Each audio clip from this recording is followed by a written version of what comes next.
Hey everyone, welcome back to D Squared Stories, an audio fiction podcast bringing you short serialized weekly stories. This is going to be our last chapter of Lottocracy. So if you've listened to the whole thing, I just want to thank you so much for getting all the way through this story. It was a ton of fun to write, and I hope you enjoyed it as much as I enjoyed creating it. So, as always, without further ado, let's get into a quick recap and get started. Last time, Isabella revealed that Gammon, Wong, and herself had been manipulating things behind the scenes, supported by Ispian corporations, to essentially rig the Lottocracy so that it would never end. I called Matt, Megan, and Balsawood in to arrange getting Lisa to a hospital. I ran into Wong along the way, who all but confessed that he was willing to go to any length to keep this government experiment alive. I rushed over to the hospital to get a game plan together, but it quickly fizzled out. To make matters worse, Wong went on television and basically declared me public enemy number one, and accused me of doing pretty much everything he had been doing this whole time, threatening to kill anyone who aligned themselves with me. Chapter 5. Declaration of Independent Variables. We all looked at each other a little stunned as Wong left the screen of the hospital television, and the talking heads at Subtropical started some inane commentary on the accusations and announcements he just made. I glanced across the room, and while people did seem to be captivated by what they just saw, and possibly even persuaded by it, they seemed unaware that I, the one who they believed to be a murderer, was in the room with them. "Here, you should take these," Jimmy said. He handed me his baseball cap and sunglasses. I put them on to disguise myself in case Subtropical decided to put my face on blast. Someone might try and assassinate me for real this time if they believe what Wong said. Everyone around me looked a little stumped as my plan fizzled out. They seemed to look to me again to come up with something, but this time with a lot lower expectations. I'm really not sure what we do from here," I said. "D Squared, you can't just give up." "What are we supposed to do then?" I asked. "If we can't persuade the Senate not to convict me, it's only a matter of time before Wong gets my impeachment put through. He'll systematically take out all of us if he has to, either procedurally or literally. He's cozy enough with the corporate influences, so even if we tried to put this story out there, it'd probably be stifled anyway. We're done." "So that's our plan then," Megan said. "We need to stall your conviction in the Senate and defeat the impeachment in the House." "Look, it's not going to happen," I said. "None of you need to get on board the sinking ship with me. Live your lives as best you can under the Lottocracy and forget about me. Wong made it clear anyone standing with me is going to meet a grisly fate. I can't ask that of all of you." "Excuse me," Isabella said. "I think I said something similar not even a few hours ago, and you wouldn't let me give up. Don't tell me you're throwing in the towel now." "I am," I said. "Go on and do what you can, but as it stands, I'll probably get shot if I try to leave here. I'm going to spend some time deciding if I want to go that way or spend my life in prison. Go on. Go." They looked at me and slowly dispersed. I went over to mope and sulk in a hospital chair. A part of me knew I was being defeatist and annoying, but I was too upset to care. None of us had the capability to be who we needed to be to prevent what was coming next from happening. They all dispersed from the hospital after talking for some time. I just hung out in the waiting room, pretending to be a person anxious about someone inside, when in reality it was my own inevitable demise that concerned me. I dawdled for hours, watching the corporate-owned Subtropical TV discuss how I was a menace, and who among the representatives might vote to impeach me. I was used to this, watching the state of politics and knowing I had no control over what would happen next. However, something about it this time felt extra sour.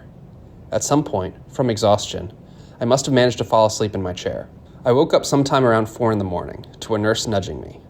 "Might you be Dominic?" she asked me. Who's asking?" I asked.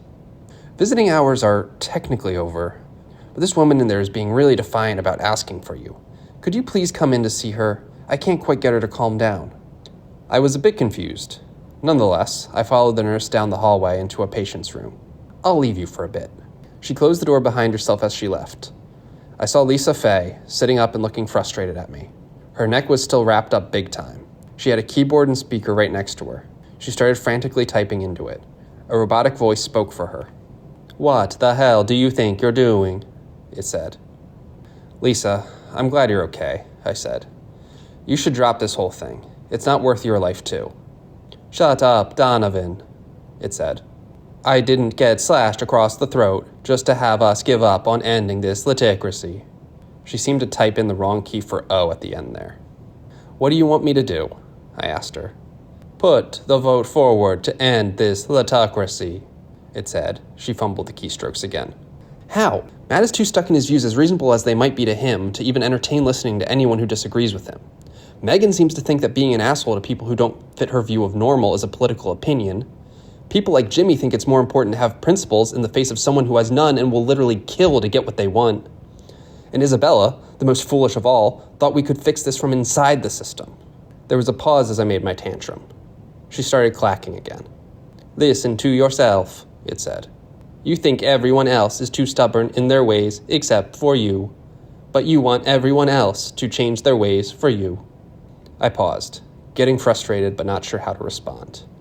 "This is politics," it continued. "Politics is people, and people are complex. People are messy and flawed. They rarely agree on anything, but you found something they all agree on, which is that this system is not working." But they don't agree on how to fix it. Not really. They couldn't follow my simple instructions to get us out of this. "You're not always right. No one is. That's what Wong doesn't understand. And I know deep down you do understand. That's why we need people to have a chance to decide. They are smart enough. They know if they want the Lottocracy. They just need the information." I groaned. "You did that one on purpose." "I did," it said. "But they need your help, Dominic. Not to tell them everything they're supposed to do, but to be part of a group of people standing up for what's right. Do you understand?"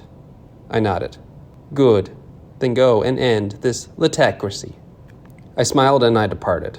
In the witching hour that was the dawn of my trial in Kangaroo Court, I walked myself from the hospital back to the battlefield of the Capitol, making my way up the steps and into the building. I approached the House chamber and saw my squadron. Matt, Megan, Isabella, and Stephanie, the cafeteria staffer who pushed the cart from before. All of them were right outside the chamber door. "D squared! I knew you weren't one to give up that easily," Matt said. "Well, I wouldn't go that far, but Lisa talked some sense into me," I said. "What's our plan?" Isabella smiled. In the afternoon session, they rushed ahead through the vote on the statute bill. Representative Axwell apparently didn't comply with not putting a bill forward, so they had to mush through that too. Representative Baldwin up today is going to yield his floor proposal to Medina, who's going to put the bill forward today to open debate. I tried to think of what to say other than acting surprised that yielding floor proposals was something you can do. Stephanie spoke up. "Jimmy's out getting some key testimony, but he should be back soon. I don't want to reveal our hands, but we're going to have a way to get it on the floor. We think we're going to be able to defeat this conviction before it's even taken up in the Senate." "How? I thought Wong had them wrapped around his finger," I asked. "He had the veterans," Isabella said. After some prodding, Matt managed to persuade some of the junior senators not to vote against conviction, but to stall it out until debate in the House can finish. I stared towards Matt, who smiled knowingly. "I don't like to compromise, it's true, but on something as important as this, I can make an exception. Plus, a little bit of progress is better than no progress. Plus, I didn't have to give up on anything that would go against my ideals." Isabella continued. "Mrs. Hoffman also managed to pull some staffers away from them to help on the referendum bill." I looked to Megan, who looked away from me. "Maybe I learned that being nice to people, even if they're different from me, isn't a terribly hard thing to do." As mentioned, Jimmy is doing the reporting he said he would do if the press release from Wong was his only information to go on. He feels that's still keeping in line with his ethics as a journalist, Isabella said. "And as for myself, I'm here because I have a fairly good idea of what Wong's going to do next and how to use it to our advantage." I smiled. I should have never lost my patience with all of you. I should have known that it's possible to win this without sacrificing the principles we're trying to protect, I said. That's what Wong will never understand. "Oh ho," a painfully familiar voice said. "I think I understand everything quite well enough, co-governor." Wong and Gammon walked up the stairs towards the room. Wong was smiling, but Gammon looked over serious and perturbed. "I have half a mind to disregard the facilitating chairman and arrest you now, Donovan," Gammon said. Wong shuffled his papers in his folder. At least I could rely on the fact that our team's chemistry was a lot better than theirs would ever be.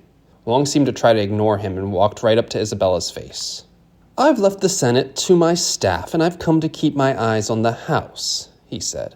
"I just want to make sure that the facilitating chairwoman is making sure the emergency rules are being followed." "Emergency rules?" I asked. "Yes," he said. "Entering an impeachment vote triggers the emergency rules. For starters, you as the defendant will not be permitted to enter the chamber." I looked towards Isabella. She nodded.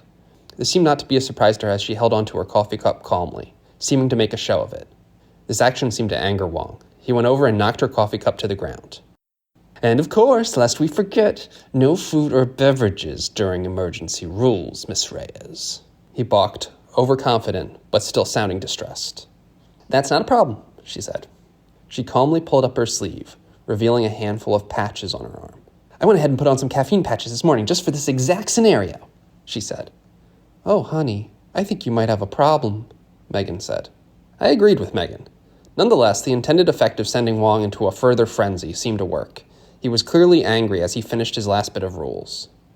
"Most importantly, no electronics in the room, aside from the camera giving public access to the feed. You can watch your term end from here, Mr. Donovan." He pulled out a remote and turned on a television outside the room to the live stream. I could see inside.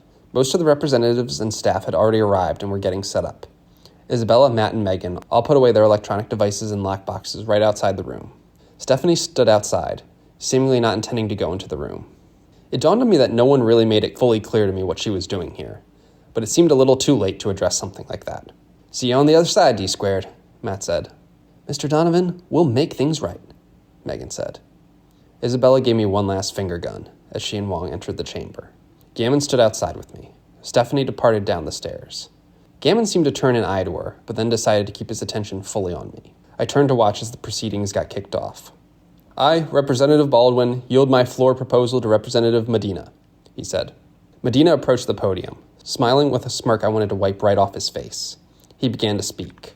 "My colleagues, by now we are all aware of the crimes committed by Co-Governor Donovan. I put forward these articles of impeachment. For the sake of expediting this process, I also decline my right to speak in favor of them." This seemed bad. He was trying to rush things along, which means Wong must have felt confident he had the votes to move forward with impeachment. All eyes turned to Representative Abdo as Isabella called on him to come forward. He gestured his hand as if to decline the opportunity to speak as usual. "Come on. The taxpayers pay this guy's salary just to pass every opportunity to speak," I said. Gammon chuckled. I grated my teeth as Adley, Asher, and Appleton all declined to speak as well. That did not seem to bode well.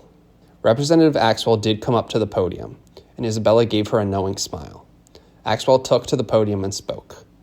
"I'd like to yield my time to the facilitating chairwoman, Isabella Reyes," she said. "You can't do that!" "Order, Chairman," Isabella said as she slammed the gavel down. "There are no rules against yielding time to a member of the staff. However, 2 outbursts in an emergency session does warrant removal from the floor."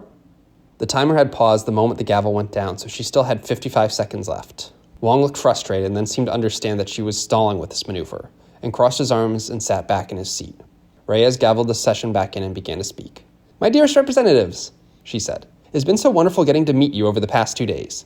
Each of you has a vibrant personality and an incredible mind, and I would do anything for all of you. That's why what I have to say next is so difficult." She looked like she was welling up again, but I could not tell if this was an act. "As you all know from the documents presented to you by security, the charge stands that Co-Governor Donovan assaulted Representative Fay, and her body was recovered in my office. If that seems odd to you, it's because it is." I saw Wong stand up and narrowly catch himself from having a second outburst. He seemed to understand what was going on, but I had yet to grasp it. "It's because I attacked Representative Fay. Under the orders of Chairman Wong and Chief Gammon, I was to kill her. I could not stand to do it, so I inflicted a wound that was not fatal. Co-Governor Donovan merely discovered me in the act and helped get her to a hospital." "That wretched woman!" Gammon shouted. I watched on the screen as Wong desperately ran over to a representative and started shaking them. All eyes were on him, as he seemed to be playing right into her hand. The timer ran out on her floor speech, and next Representative Baldwin came up to the podium. He spoke. "I'd like to yield my time to Chairman Wong." Wong hurriedly approached the podium. It was hard to see from the screen, but he seemed to glare daggers at Reyes as she deliberately let an extra second tick off the timer before pausing it for him to come up again. He shuffled his papers furiously at the podium before speaking. Isabella started the timer again, and he looked like he might come out screaming, but he composed himself. "Ladies and gentlemen of the House," he said, "and all those who don't conform to the gender binary," Megan shouted. Isabella gavelled and gave Hoffman her first warning. However, the show of allyship from an unlikely source seemed to have a beneficial second effect on rattling Wong. "The report, which you all have," he said, clearly flustered, "states that it was security who escorted Miss Fay to the hospital, not Donovan. Secondly, if I was really so wicked as to kill a representative, why would I ask a senior staff member to do it? Obviously, it would make more sense to hire someone externally to do it. It would even make more sense to hire someone to prevent it from happening, just to scare the person off from it." I watched Gammon slam his fist into the wall. "Wong, you idiot!" Whispers and murmurs filled the House floor, as Wong looked around nervously, realizing he had gone off script from his original message. Isabella gavelled to order. "No, I've never done that. That's not what I'm saying," he said. "I'm just saying, think how ridiculous it would be for me to ask her to kill someone for me. Plus, if we accept that, we have to accept the entire security staff is corrupt and in on it. Do you really believe these public servants who put their lives on the line are willing to abide by such corruption?" Wong's time expired, but he did manage to sneak in some degree of redemption as the House members seemed to calm down. No doubt, though, the seeds were sown. Next up was Representative Balsawood. A staffer handed Isabella a note. Megan approached the podium. "Representative Balsawood has permitted Co-Governor Hoffman to speak on his behalf for this session," she said. We all watched as another staffer set up a projector screen right next to her. Gammon looked towards me, but I shrugged. I genuinely had no idea what she needed a projector screen for, if there were no electronics allowed in there. From the television screen, I could see Matt moving across the room towards a window. He opened it. "Representative Balsawood has prepared a message from relevant character witness of the accused," Megan said. "A staffer, Stephanie, is putting the message on for us now." From the window, light came through and projected perfectly on the screen. The speakers from outside began playing Jimmy interviewing my wife. "Objection!" Wong shouted. "No electronics on the House floor." Isabella gavelled. "This is in the courtroom, and that doesn't look to me like it's on the House floor, so I'm allowing it." The interview started. "Now, Mrs. Donovan," Jimmy said, "you said that you heard about the events prior to the newscast on Subtropical." "Yes, that's right," Vicky said. "My husband always calls me when something bad happens, so I'm not worried sick about him." Whoops. My phone has been on silent, and I am dreading checking how many missed calls I have from her. She continued. "He called me right away, saying he had found Representative Fay in Reyes' office and that she had slashed her. He said Reyes was crying hysterically, saying they made her do it, but the two of them worked to keep her alive and get her to a hospital. That sounded much more like my husband than whatever crock that corporate-owned Subtropical TV was spewing." I watched Gammon pull out his radio.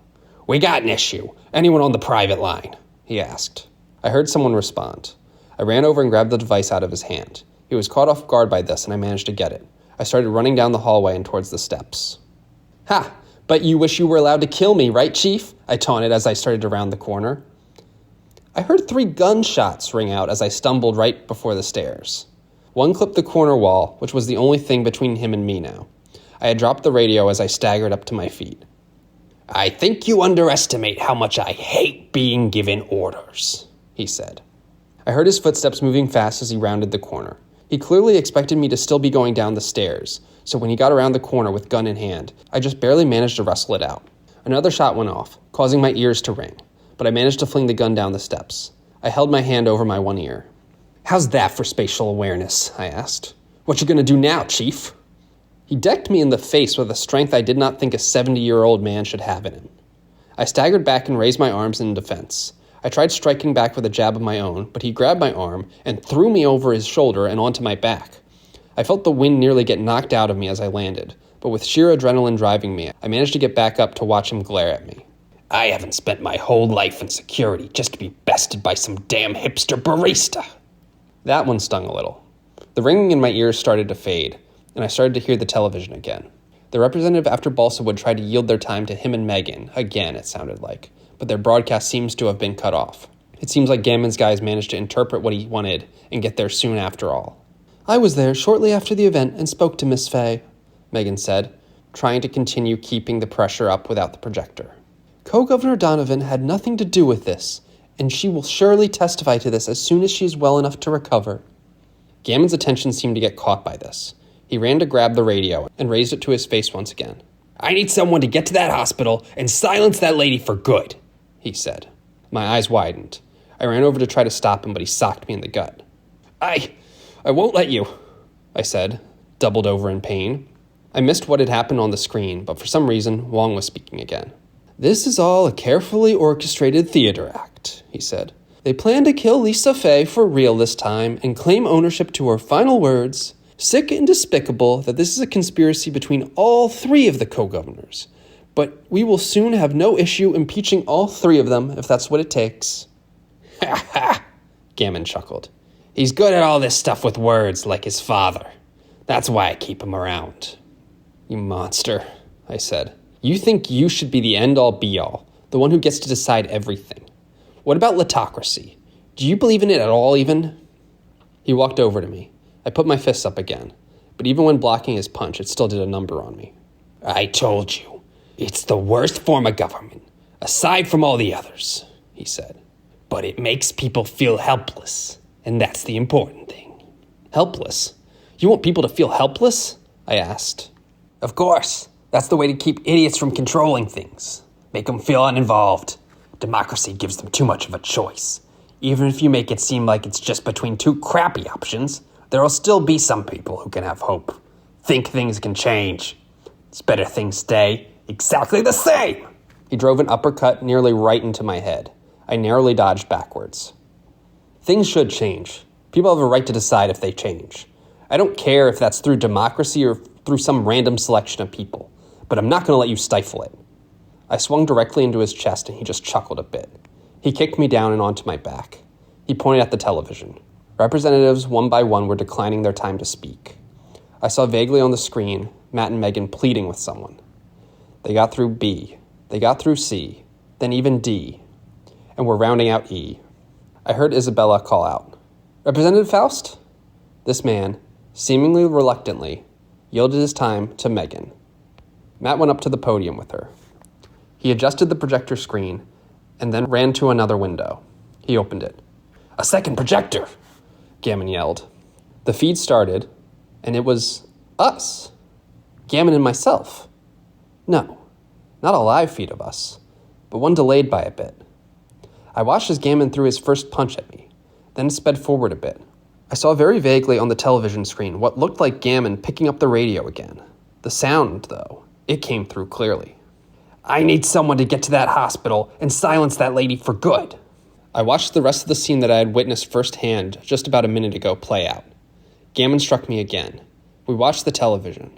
He said what he said about controlling the Lottocracy. I was vaguely able to figure out where it was being shot from. With my new powers of spatial perception, I turned my head to see a food cart, draped with a cloth with a cell phone poking out.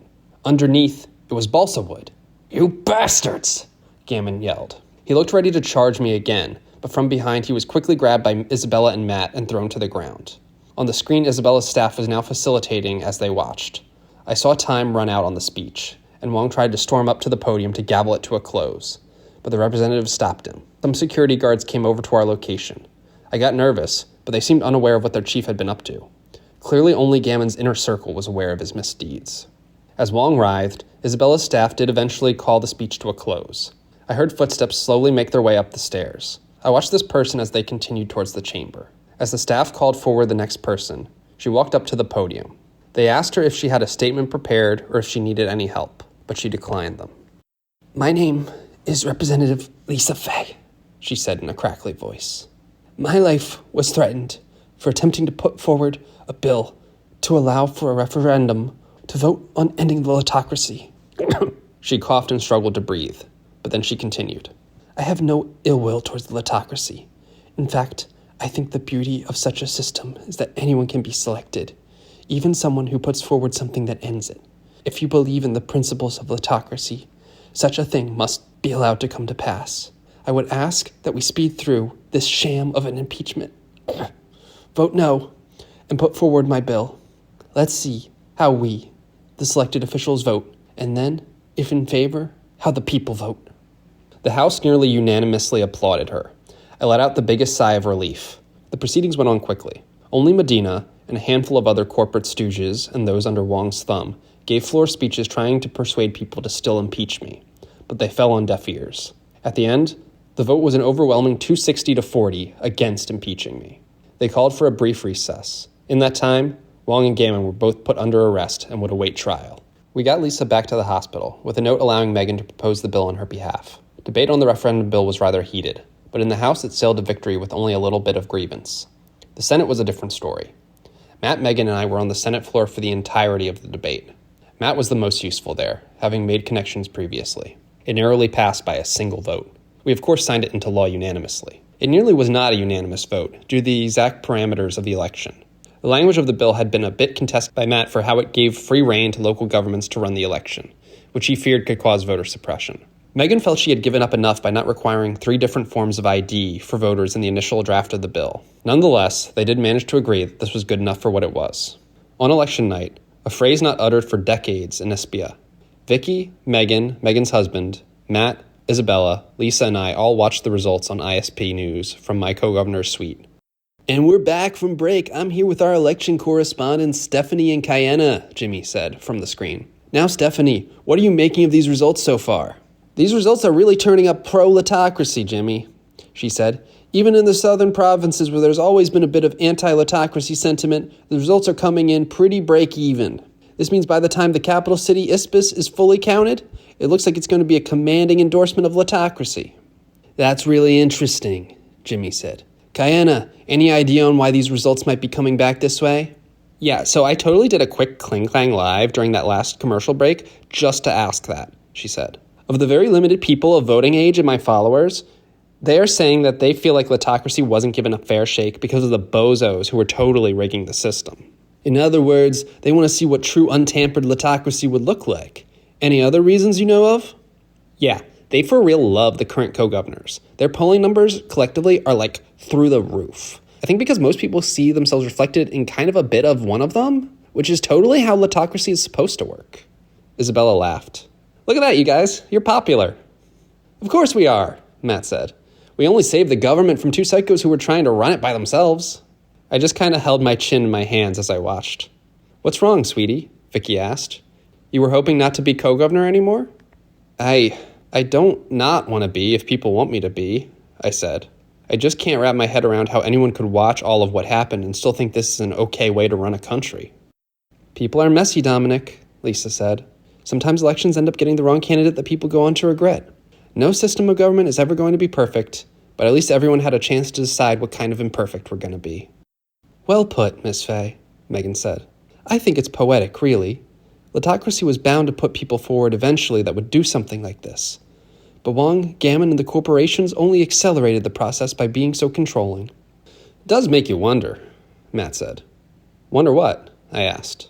"If we did live in a democracy where big corporations and certain people tried to seize control themselves like they did here, would it be as easy to unravel it as it was for us?" I took a big swig of my drink. "Well, luckily for us, we don't have to worry about that, do we?" Everyone laughed as we thought about this bizarre hypothetical world where people had the power to vote every few years on their government. We enjoyed the rest of the night together, watching as the results came in and were finalized. Despite everything that went on, we had our form of government chosen for us again, a sortition, if you can keep it. Hey, I just wanted to say thank you so much for making it to the end of this 5-part audio fiction series, Lottocracy. Like I said, this was an absolute blast to put together, and I hope you enjoyed it.